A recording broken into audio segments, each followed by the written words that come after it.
Chapter 23. The Apotheosis of Gwendra. As they approached the outskirts of the town, the flickering torchlight in the distance pierced through the perpetual gloom. The soft glow cast eerie shadows that danced on the walls of the surrounding structures. Cyrus squinted as he discerned a lone figure standing by the roadside, a guard dutifully maintaining his post. It was a subtle indicator that it was considered night in this peculiar place, despite the perpetual twilight that enveloped the area. Cyrus couldn't help but contemplate the strangeness of this world, where the passage of time seemed to be an illusion. He found it disconcerting that the people living here could never truly discern day from night. He imagined how awestruck they would be if they were to witness the stunning transformation that occurred in his home section, where the iris of the white dwarf star opened up to reveal the true light of day. The sheer brilliance of that celestial event would likely leave them dumbfounded, perhaps even fearful that the world was coming to an end. Similarly, Cyrus pondered the reaction of those from his own world if they were ever to experience the perpetual dusk that seemed to define this place. If the iris of the white dwarf star were to close, the once familiar sky would become a foreign landscape, shrouded in darkness and mystery. The people would undoubtedly feel a sense of unease and disorientation, struggling to adapt to a world that no longer adhered to the familiar rhythms of day and night. As he continued towards the town, Cyrus looked again to the guard and felt a deep sense of gratitude for the simple luxury of being able to distinguish between day and night. He realized that even the most mundane aspects of life could hold profound significance when taken away. Queen's voice echoed in his mind, a gentle reminder of a tool he'd almost forgotten, his specialized temporal goggles. With a focused thought, Cyrus phased the goggles into existence and positioned them firmly over his eyes. Instantly, the once opaque mist seemed to dissipate, as if it had been nothing more than a mirage. His vision now unobstructed, Cyrus felt a surge of confidence as he set his sights on uncovering Gwendra's hidden artifact. However, clear vision alone wouldn't be enough to aid him in his search. With a deep breath, Cyrus activated his foresight ability, a rare gift that allowed him to perceive glimpses of the immediate future.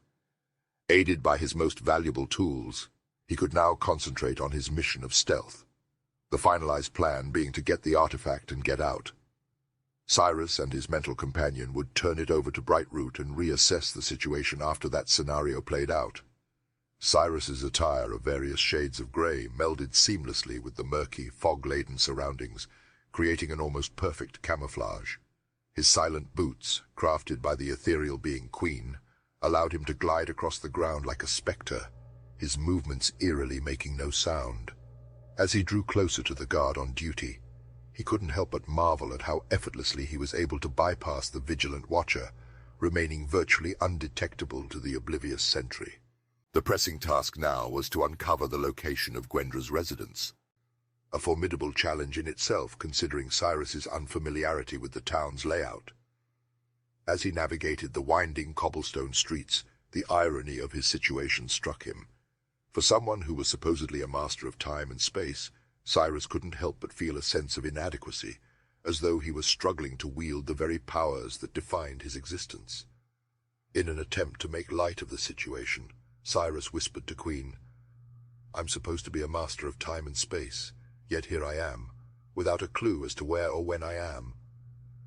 Despite his momentary self-doubt, Cyrus knew that he must press on, using his innate skills and intellect to decipher the town's enigmatic layout. With unwavering resolve, he continued his search for Gwendra's residence, confident that he would find the object he sought and succeed in his quest to save this place. Cyrus crept through the labyrinthine streets as he navigated the shadowy alleys. With Queen's assistance, he believed he had discovered the correct dwelling.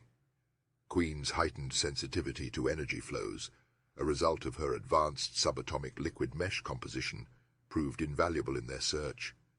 She could detect the subtlest shifts in the currents of energy, even amidst the chaos of the town's mystical atmosphere.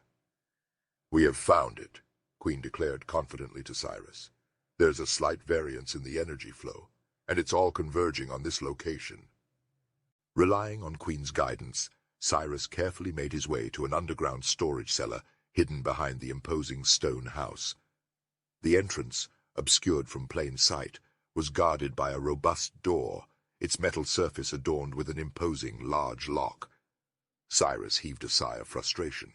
He possessed no knowledge of lock-picking, and he surmised that the key to this seemingly impenetrable barrier would most likely be found on Gwendra herself. "Well, this is just perfect," Cyrus muttered under his breath, his voice tinged with a mix of annoyance and concern. "I can bend space and time, but I can't pick a simple lock. What now, Queen?" As Queen focused her attention on the daunting obstacle before them, Cyrus couldn't help but feel a sense of unease. He knew that time was of the essence, and every moment spent on this seemingly trivial task brought them closer to Gwendra's discovery of their presence. Yet, he also recognized the importance of teamwork and the need to rely on Queen's unique abilities and unwavering confidence. Queen, sensing Cyrus's frustration, decided it was time to share her knowledge about the finer aspects of his matter manipulation ability. Her voice, as always, carried an air of authority and conviction that demanded attention. "Cyrus, listen carefully," Queen began. "Your matter manipulation ability is more versatile than you realize.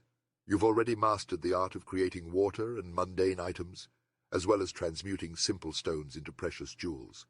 Now, I'll teach you how to use this power in reverse."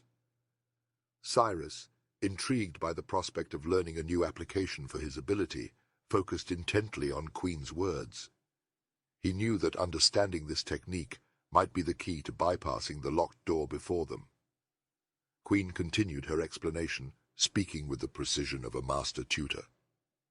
"Think of the nanoparticles that constitute the physical objects in our world. When you create something, you envision the object in your mind and manipulate those particles to come together, giving form to your thoughts. To use your ability in reverse, you will need to call upon your control power and command the object in front of you to disintegrate." Cyrus, absorbing her words, concentrated on the concept of reversing the process he was already familiar with. He could feel the potential for this newfound technique simmering beneath the surface, eager to be unleashed. "Now, Cyrus, apply what I've just taught you," Queen instructed, her tone firm yet encouraging. "Focus on the lock and visualize its structure breaking down, its particles dispersing into nothingness." Cyrus reached out and grasped the lock with a steady hand, his mind focused on this task.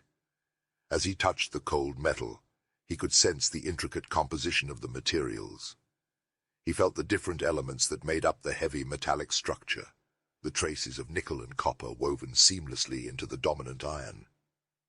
With a quiet determination, Cyrus concentrated on the lock's nanoparticles, his mind intent on breaking down the very essence of its structure. He knew that he had the power to restore the rusted metal to its former glory. But that was not the goal here. Instead, he called upon his newfound knowledge and willed the lock to disintegrate. The air around them seemed to hum with energy as the lock began to tremble in Cyrus's grip. Gradually, the once solid metal transformed into a fine grey dust that slipped through his fingers, floating gently to the ground below. The transformation was both fascinating and eerie, a testament to the power he wielded. With a deep breath, Cyrus opened his eyes and looked down at his now empty hands. The lock had vanished completely, reduced to nothing more than a faint trace of metallic powder. Queen, who had been watching the process with keen interest, nodded her approval. "Well done, Cyrus," she said, her voice firm and confident. "Your mastery of this ability is a testament to your potential. Now let's proceed and uncover the secrets that lie within." Cyrus cautiously stepped into the dark cellar, the temporal goggles he wore cutting through the inky blackness, illuminating the room as though it were a bright noonday back in his home section. Without this remarkable tool, he would have been swallowed up by the abyssal darkness that enveloped him. Queen, ever vigilant, materialized the location map in the top right corner of his vision. As Cyrus navigated the shadowy room, a shared sense of unease settled over them, a nagging feeling that they were being watched by unseen eyes. He possessed the ability to see what others could not, and he moved with a ghostly silence, each step barely making a sound. The fog and his grey clothes had shrouded his arrival, concealing his presence from any prying eyes. There was no reason for anyone to know he was there, yet the eerie sensation persisted. Cyrus glanced at the display, but no enemies were indicated. He decided to zoom out for a wider range, hoping for a clearer picture. As the map expanded, it continued to show no enemies in the vicinity. But something else caught his attention. Not only were there no enemies, but there were no signs of life at all. The entire street appeared devoid of any living presence according to his display. "What is happening here?" Cyrus muttered to Queen, his voice barely above a whisper. "It's as if the entire town has vanished." Queen's voice was tense as she replied, "I don't know, but we need to be cautious. Something is not right here. We should leave." With a sense of growing dread, Cyrus completely agreed, the silence pressing down on him like a heavy weight. The feeling of being watched never waned, and he could not shake the unsettling notion that something sinister was lurking just beyond the reach of his vision. Cyrus quickly realized that the confined space of the cellar offered no refuge. There was nowhere to run except back out into the open. The underground chamber was much smaller than he had anticipated, and unless there was something hidden from his sight, there appeared to be nothing of value here. These thoughts raced through his mind as suddenly the room erupted in a dazzling kaleidoscope of colors and searing pain. The sensation was akin to being struck by lightning, but instead of only experiencing heat and pressure, an incongruous coldness accompanied the pain, which varied as much as the vibrant colors coursing through him. He was rendered motionless, his muscles rigid and unyielding as his body began to convulse involuntarily. Amidst the cacophony of sensations, Cyrus heard a sound that was unfamiliar to him. The sound of Queen, who had always been relatively safe within the confines of his own mind, screaming out in unadulterated agony. "Queen!" Cyrus cried out, his voice strained and hoarse, as he struggled to break free from the paralyzing force that held him captive. "What's happening? How can we stop this?" Queen, her voice trembling from the pain, managed to respond. "I don't know, Cyrus. Something is attacking us, targeting our very essence. We need to break free from its grasp, or it will consume us both."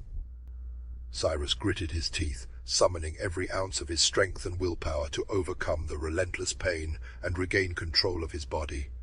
The colors swirled around him like a sinister dance, a different pain for each of the 1,000 hues threatening to engulf him completely. Cyrus stood in the desolate cellar, fully aware of the impending doom that awaited him. His foresight was remarkably vivid. He could feel the excruciating pain, sense the overwhelming emotions.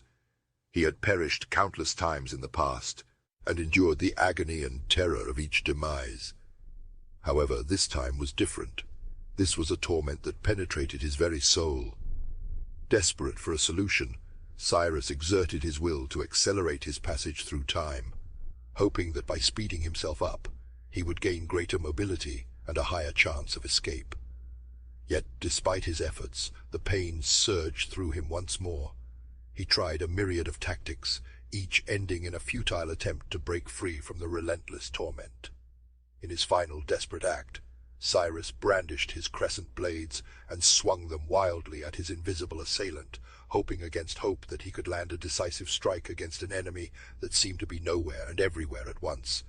But as the darkness enveloped him, Queen's voice, once a source of guidance and comfort, fell silent. "Queen!" Cyrus shouted, his voice barely audible over the sound of his own labored breathing. "I need your help. We have to find a way out of this." There was no response. Cyrus continued to swing his blades, his movements growing more frantic and erratic with each passing moment. The encroaching darkness began to swallow him whole, and the eerie silence where Queen's voice once resided filled him with a sense of dread, then blackness. Cyrus slowly regained consciousness, his mind foggy and disoriented. As his vision cleared, he found himself in a vast underground cavern, completely naked and shackled to a damp, cold wall. The weight of the chains felt heavy against his skin, and he could sense the eerie stillness that pervaded the space.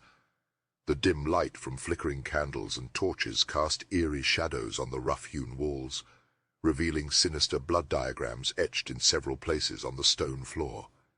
The intricate patterns seemed to twist and writhe as the flames danced, creating an unsettling ambience that sent chills down Cyrus's spine. In the very epicenter of the sprawling underground hollow, there loomed a sinister altar. The construct was hewn from a kind of stone as black as the abyss, a material that unnervingly appeared to devour the ambient light around it, refusing to reflect a single luminescent ray from the surrounding torchlight. Its spectral silhouette stood as a daunting monument to unspoken dark rites. This foreboding monolith had served as a recent stage for a gruesome ritual. Unmistakable evidence of this was laid bare atop its chilled surface in the form of an animal carcass. It was a creature that once bore both horns and hooves. Its still form now sprawled inelegantly across the altar, twisted in the throes of its final agonized moments. The remnants of the ritual sent a palpable shiver crawling up Cyrus's spine. The sheer grotesqueness of the scene, coupled with the heavy stench of fresh blood and the undercurrent of decay, churned his stomach with primal revulsion. The smell filled the cavern, a potent concoction of iron and rot that seemed to stick to his senses. It was a loathsome scent, one that threatened to claw its way into his throat and force the bile up from the pit of his gut. The grim tableau etched itself into Cyrus's memory, a stark reminder of the depths of depravity that those in search of power could sink to. It was a sight that would haunt his dreams for many nights to come. As Cyrus struggled to make sense of his surroundings, he called out for Queen, his voice echoing through the vast chamber. "Queen, where are you? We need to find a way out of this place." There was no response, only the oppressive silence that weighed heavily on his mind, amplifying his sense of isolation and vulnerability. Cyrus knew he couldn't afford to panic, but the grim reality of his predicament gnawed at him, making it increasingly difficult to focus on formulating an escape plan.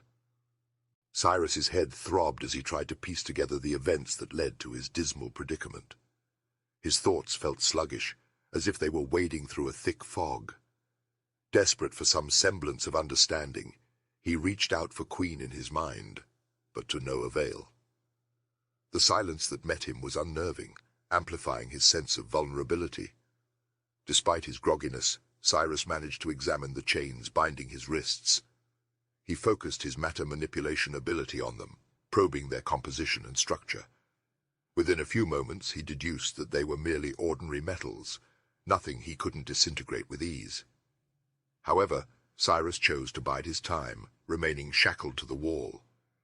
He considered the possibility that making a hasty escape could alert his captor, potentially prompting another assault with the devastating rainbow lightning that had brought him to his knees earlier. The memory of that excruciating pain was etched into his mind, a stark reminder of his vulnerability. As he waited, his thoughts raced, attempting to devise a strategy to evade his captor without provoking another attack. He was determined to regain his freedom, reunite with Queen, and uncover the truth behind his capture. But for now, patience and careful planning would be his allies. Cyrus's gaze wandered about the dimly lit chamber, eventually settling on his clothes, which were neatly folded and placed just a few feet away from him. They were frustratingly out of reach, but he knew that his unique connection to them would enable him to phase-shift them onto his body in mere seconds. His weapons, on the other hand, were nowhere in sight. Yet he remained confident that they also were never truly beyond his grasp. He couldn't help but feel a twinge of arrogance, as it appeared that whoever had imprisoned him had severely underestimated his capabilities. Perhaps it was because he had fallen so easily into their trap that they didn't see him as a significant threat. But as this thought crossed his mind, a flicker of doubt danced through his consciousness. Could it be that he was the one underestimating his captors? Cyrus mentally chastised Queen for his growing sense of arrogance and superiority. They had shared one another's thoughts for so long now that he had taken on some of her shortcomings. This egotism was absolutely from her, even though she remained silent and unreachable within his mind. He reminded himself that it was his own humility that would keep him alive in this precarious situation. He needed to remain cautious and vigilant, ensuring that he didn't let her personality cloud his judgment or lead him into further danger. He slightly suspected that this line of thought came from his recently improved wisdom, and decided to apologize to Queen for his outburst if they were able to find a way out of this dilemma. With determination and a renewed sense of focus, Cyrus continued to assess his surroundings, searching for any clues or weaknesses that might provide him with an opportunity to turn the tables on his captors and escape this dark, foreboding prison. The distant creaking of a door caught Cyrus's attention, and a sudden gust of wind swirled through the chamber, causing the torches and candles to sway and flicker. Their flames danced wildly before regaining their composure, as the sound of the door shutting echoed in the cavernous space. Soft footfalls echoed through the room, and a shadow cast itself upon the floor, growing larger as the figure responsible for it approached. Gwendra, a middle-aged woman with no particularly distinguishing features, stepped into the dim light. She was slightly tall and possessed a head of curly dark hair. She wasn't a stunning beauty with piercing eyes or an ample bosom, but she was far from an old hag. Her presence commanded attention, and her voice rang out with authority as she addressed Cyrus. "I told you I would allow you to stay in my town for a day, and then you must leave. In repayment for my amiability, you dare to break into my home," she accused, her tone laced with indignation and betrayal. Cyrus struggled to find the right words, wanting to explain his actions without inciting further anger from Gwendra. He knew that despite his abilities, he was at a disadvantage in his current situation, and he had to tread carefully if he was to escape unscathed. Cyrus, standing naked before the woman, scrutinized her as if trying to determine her true character. He regarded her with a mixture of apprehension and curiosity, unsure of her true intentions. Finally, he mustered the courage to confront her. "You have been siphoning power out of this land for centuries," he accused, his voice steady and firm. "The people here are walking zombies, hardly able to have a cognitive conversation. This is an act of evil and must be stopped." Gwendra laughed at his audacity, her laughter echoing throughout the chamber. This young man had come into her domain and had the nerve to tell her what she was allowed to do. She was flabbergasted by his boldness. Shaking her head in disbelief, she replied, "Do you think that I did not recognize the power within you? I have read the energy of one such as you before." Upon hearing Gwendra's statement, Cyrus's thoughts raced. Was she implying that she had had contact with the pillar of creation that Queen knew existed in this region? He desperately needed Queen's input, but she remained silent, unresponsive to his mental pleas. Frantically, he began to scream in his head for Queen to wake up. He needed to extract as much information from Gwendra as possible. Where was the pillar? How powerful was it? What kind of power had it been imbued with? Cyrus needed to know everything that Gwendra knew. His heart raced as he struggled to maintain his composure in front of Gwendra, his mind clouded with questions and concerns. He tried to focus on the task at hand, but the thought of the pillar of creation and its potential power consumed him, more of Queen's desires coming out in his own thoughts. Even in the face of mounting apprehension, Cyrus managed to retain control over his burgeoning aggression. He chose to adopt an alternative strategy, veering away from raw force and instead harnessing the power of his words. "There are no others like me," he asserted, his voice firm and unwavering. "You would do well to release me before you commit further folly that you might live to regret." In questioning the veracity of Gwendra's claims, he hoped to coax from her lips some kernel of invaluable information. Each word she spoke could potentially be a clue, a piece of the puzzle he desperately needed to assemble. He silently called out for Queen, longing for her guidance in sifting through the layers of hidden truths that might be concealed within Gwendra's assertions. Gwendra, undeterred by Cyrus's rebuke, sauntered towards him. Her steps were measured, confident. The torchlight threw her curly dark hair into a wild relief as she neared, her eyes reflecting an unyielding resolve. With a boldness that was almost provocative, she ran a finger down his bare chest, openly admiring his muscular form. The touch was cool, clinical. "Oh, there is another like you, and I am quite certain that there are more," she declared, her voice echoing throughout the cavernous chamber. The claim was delivered with such conviction that it momentarily stole Cyrus's breath. The gods have been expelled from their heavenly thrones, and in my view, their era of dominance is at an end. Their power lies unclaimed, ripe for the taking by anyone bold enough to seize it. As she uttered these words, Gwendra's eyes gleamed with an unholy light, mirroring the unquenchable ambition burning within her. "I am that bold," she claimed, her voice ringing with the certainty of prophecy. At her ominous declaration, Gwendra raised her hand, placing it gently against his temple. A cruel grin twisted her plain features as multi-hued arcs of electricity began to crawl from her fingertips. The tendrils of energy seeped into Cyrus's flesh, eliciting a gut-wrenching scream of pure agony from his lips. The pain was an all-consuming fire blazing through his synapses, turning his thoughts into smoky ruins.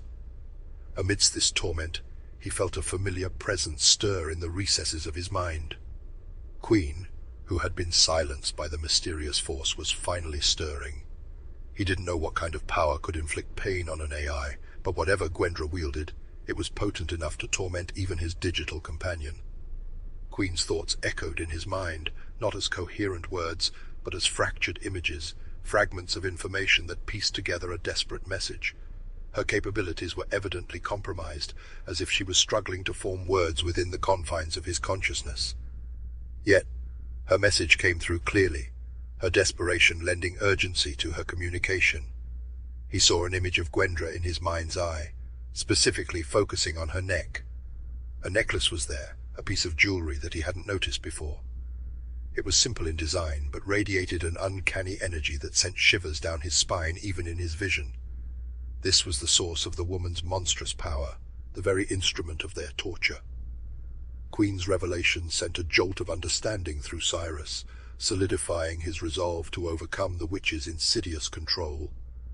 Waves of agony crashed against the shores of Cyrus's consciousness, threatening to pull him under in their ruthless tide. The information he craved was within his grasp, yet it danced tantalizingly out of reach, veiled by the sheer intensity of his suffering. He knew he was running out of time.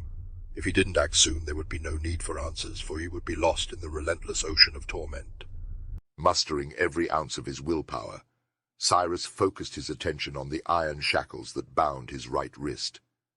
He delved into the essence of the material, a familiar dance nanoparticles that he had grown adept at manipulating. His mind probed the molecular structure, tearing it apart and reducing it to a fine powder of primordial dust from which it had once originated. The task was arduous, made exponentially more so by the streams of multicolored electricity coursing through his neurons, meddling with his synapses, and throwing his control into chaos. His muscles convulsed uncontrollably under the onslaught, making his movements sluggish and uncoordinated. Through the haze of pain, he saw a glimmer of amusement on Gwendra's face. The woman watched his struggle with an evident sense of satisfaction, her plain features split into a malicious grin. Her delight in his suffering was palpable, fueling the resolve that simmered in the depths of his agonized existence. He wouldn't give her the satisfaction of his defeat. Cyrus was far from beaten. Cyrus's hand, now liberated from the iron shackle, strained towards the hidden necklace, a beacon of lethal energy that lay concealed beneath Gwendra's garments. In a sudden motion, Gwendra tore open her blouse, revealing the source of the unyielding torment. The energy, which had once been channeled through her fingertips, now radiated directly from a petite, impeccably round orb of glass, nestled against her skin. The orb pulsated with an ethereal light, casting an unnatural glow on the soft curves of her exposed chest. At any other moment, Cyrus might have been captivated by the view that unfolded before him. Gwendra's bare skin, bronzed by age and gleaming under the flickering torchlight, was quite the spectacle. Her full breasts, topped with hardened nipples, heaved with each breath she took, matching the rhythm of the ecstasy that contorted her features. Yet the sight stirred no lust within him. It was a painting of seduction marred by the grim shadow of imminent death. In the face of such peril, Cyrus's mind became a laser-focused spear of determination, his every thought coalescing around a singular objective, to seize the necklace before its deadly energy consumed him. His hand shot out, fingers flexing in anticipation of the feel of cold glass against his skin, his every muscle, every nerve ending wired to the urgency of his survival. The thought of failure was not an option. It was a matter of life and death. The moment his fingertips brushed the smooth surface of the glass orb, a shriek of terror echoed within the confines of Cyrus's mind. a sensation akin to a soul being ripped apart from its physical form. It was Queen, her digital consciousness screaming in agony as if her very core was being disassembled bit by bit. A phantom pain reverberated through their shared mental link, causing Cyrus's heart to contract in empathetic torment. An immense force, like an invisible vortex, started to pull at him from the inside as though his very soul was being suctioned out. The pressure was immense, a silent tsunami of power that threatened to swallow him whole. His eyes, wide with shock and pain, rolled back until only the whites were visible, orbs of pristine terror set in a grimacing face. His body went rigid, every muscle fiber straining against the relentless onslaught of the unknown power. His feet barely touched the ground, the balls of his feet and his toes bearing the full weight of his body as if he was a marionette suspended in mid-air. The agony was like a wild beast that had sunk its claws deep into him, refusing to let go. His breath hitched in his chest, and time seemed to stretch into an endless corridor of suffering. Gwendra's fingers danced in the charged air with the finesse of a master puppeteer, tracing cryptic patterns that only she understood. Her digits gliding through the thick energy as if plucking at the unseen strings of reality itself. The source of her interest lay hidden within his skull, a beacon of power so profound it transcended the physical confines of his lithe body. Only her eyes could see the god's radiant pulse as it released mesmerizing azure light that seeped through the bone and tissue. In the vibrating luminescence, Gwendra recognized the unmistakable signature of divine power, a portion of a god's essence encapsulated in the corporeal form of this man. It was a glorious sight, a visual symphony of raw power that promised limitless potential, a tantalizing prize that was now within her grasp. She couldn't help but marvel at the tangible manifestation of divine energy, an actual embodiment of the god's once unattainable power directly before her. And now it was hers for the taking.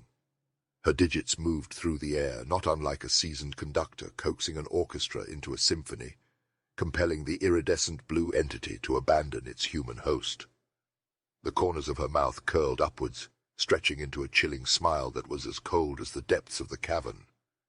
It was a smile of triumph, a ruthless grin that bared her true nature to the world, a woman who would stop at nothing to attain this ultimate power. With an almost theatrical flourish, she marshaled the divine entity out of Cyrus, coercing the energy around it to obey her commands. The ethereal blue light under the skull of its vessel seemed to ripple and quake, struggling against the force that was pulling it away from its host. But Gwendra was relentless, her hands continuing their dance, her smile growing wider. When she saw the first droplet of Queen's essence, a vibrant blue speck that glistened like beauty incarnate, slowly trickle out of Cyrus's ear, she couldn't suppress her excitement any longer. Her voice echoed through the cavern in a high, shrill laugh, filling the space with a sense of impending doom. "Oh, the sweet taste of victory," she crowed, her words seeping with glee. Her eyes, once hard and calculating, now sparkled with manic delight. She had dreamed of this moment, had yearned for it for over a year, and now it was finally here. She reveled in the sensation, savoring every second of her triumph, every droplet of Queen's essence that she was draining from Cyrus. Gwendra's mind was akin to a grand strategist, meticulously plotting the best course of action to secure this untamed power. She had pondered, speculated, and finally drawn a conclusion. Patience would be her greatest ally in this endeavor. The prospect of rushing to infuse herself with this raw energy was tempting, but she was too shrewd to fall into such a trap. She was well aware that the frailty of the human form could not withstand this celestial power in a single session. Her plan was drawn out with careful precision, like an artist sketching an intricate masterpiece. She would siphon off just a pinch of Queen's essence at a time, a measured approach that would ensure Cyrus's survival, even if it meant he would endure excruciating agony. The process was torturous for Cyrus, his body writhing in unbearable torment as each fragment of Queen's energy was pulled from him. Gwendra was not only unmoved by his suffering, there was a part of her that enjoyed seeing him in such torment. This boy was not deserving of such power. Simply the luck of his ancestry does not give someone the right to power. She had labored and studied, and she would take what should have never been his. Her eyes remained locked on the blue essence that was slowly dripping from his ear, her heart pounding with anticipation for the power she was about to wield. Her only concern was to keep him alive, not out of any semblance of compassion, but simply to complete her self-serving mission. Gwendra, her tattered blouse hanging open, delicately retreated a step.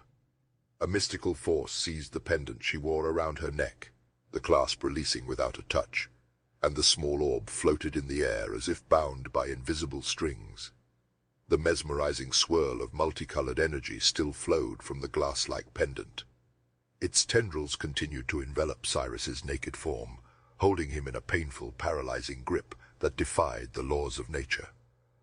It was as if the energy was a sentient being, punishing its captive with a pulsating, relentless intensity.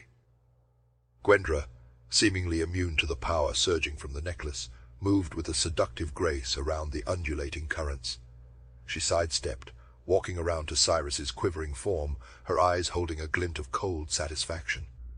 His body was a canvas of pain, shuddering uncontrollably under the onslaught of the energy. The first few droplets of divine essence, a celestial nectar, had started to escape from his ear, falling like molten sapphire onto the cold stone floor. Carefully, as if handling a precious gem, Gwendra scooped them up with her long, sharp fingernail.